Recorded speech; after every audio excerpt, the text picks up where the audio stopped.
It was about 5 or 6 weeks ago that Victoria spoke to a group of 600 people at a Rotary Club, and she's going to be giving the same speech to us today.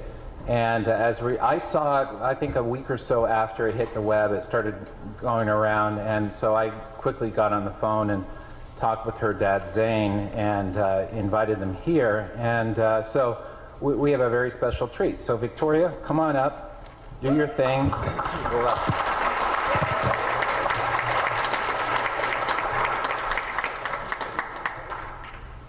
Have you ever wondered why Canada is in debt?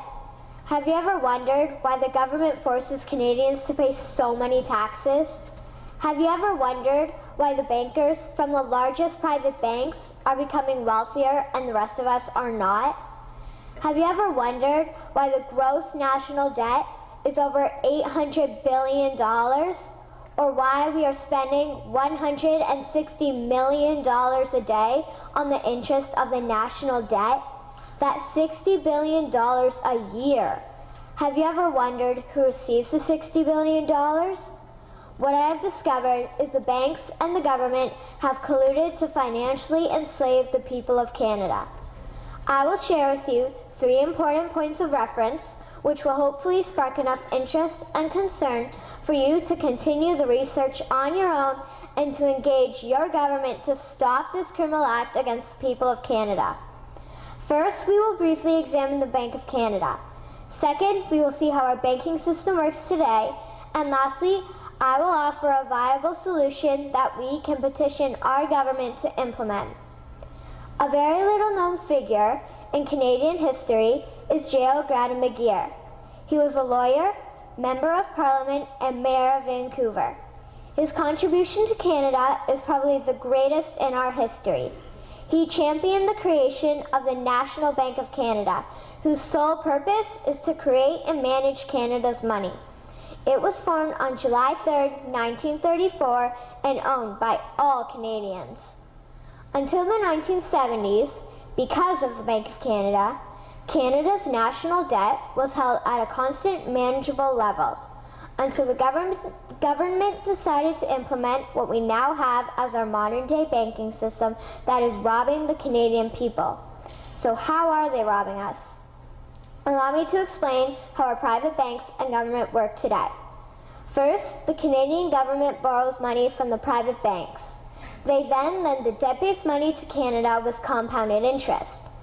The government then continues to increase taxation of Canadians year after year in order to pay back the interest on the exponentially growing national debt.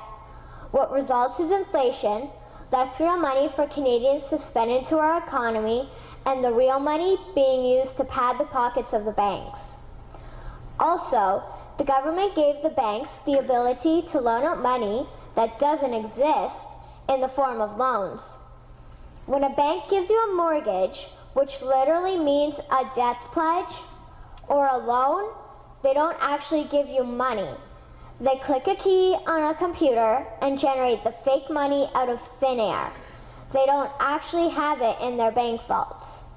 Presently, the banks only have $4 billion on reserve, but they have loaned out over $1.5 trillion. To quote Graham Towers, each and every time a bank makes a loan, a new bank credit is created. New deposits, brand new money. Broadly speaking, all new money comes out of a bank in the form of loans. As loans are debt, then under the present system, all money is debt. What I find interesting is even Jesus, in Matthew 21, drove out the money changers in the temple because they were manipulating the currency to steal money from the people. The private banks are just like the money changers in Matthew 21. They are defrauding and robbing the people of Canada, thus their freedom, and they need to be stopped.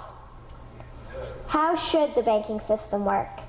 In an infamous interview, Mr. McGeer asked Mr. Towers, "Can you tell me why a government with power to create money should give that power away to a private monopoly and then borrow that which Parliament can create itself back at interest to the point of national bankruptcy?" Mr. Towers replied, "If Parliament wants to change the form of operating the banking system, then certainly that is within the powers of Parliament. In other words, if the Canadian government needs money, they can borrow it directly from the Bank of Canada. The people would then pay fair taxes to repay the Bank of Canada. This tax money would in turn get injected back into our economic infrastructure and the debt would be wiped out. Canadians would again prosper with real money as the foundation of our economic structure and not debt money. Regarding the debt money owed to the private banks, such as the Royal Bank, we would simply have the Bank of Canada print the money owing, hand it over to the private banks, and then clear the debt with the Bank of Canada. And yes, we have the power and lawful right to do so. In conclusion, it has become painfully obvious, even for me, a 12-year-old Canadian, that we are being defrauded and robbed by the banking system and a complicit government. What will we do to stop this crime? What will we do to ensure that the next generation will live free and clear of the debt-based economy that enslaves them to the banks? Margaret Mead said the following, and I hope that all of you remember this. Never doubt that a small group of people can change the world.